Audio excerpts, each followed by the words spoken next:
So this muscle is called as sartorius muscle, is it not? Yes. Then we will go to this compartment, right? So identify the medial side. So this is the medial side and this is the lateral side. So this big muscle is rectus femoris. So this is vastus medialis, vastus lateralis, and Behind it. Yeah.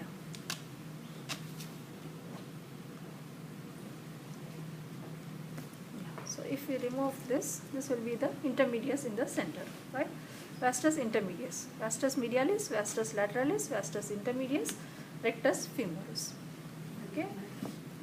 Now this sartorius is arising from the anterior superior iliac spine, getting inserted to the medial surface of the tibia. Then the rectus femoris will arise from anterior inferior iliac spine, and also there is an area above the acetabulum. Okay. So this is the acetabulum. Okay. The head of the femur, and then it fits into the acetabulum. So it arises from the anterior inferior iliac spine, straight head and reflected head from the area above the acetabulum. Then it gets inserted to the patella, right here. Then we have the vastus medialis, and then the vastus lateralis, and then the vastus intermedius.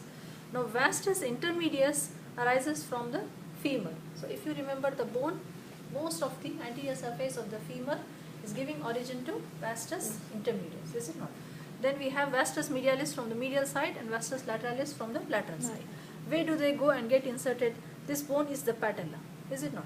So medialis will go to the medial border of the patella, lateralis will go to the lateral border, whereas the intermedius will reach the, this is the patella, so intermediate will reach the upper border, okay?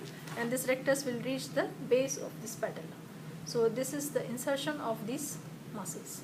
Right? Do we need to know the insertion, doctor? No, I'm just telling the attachment, because this will help you to know the action of the muscles. muscles. Okay. Is it not?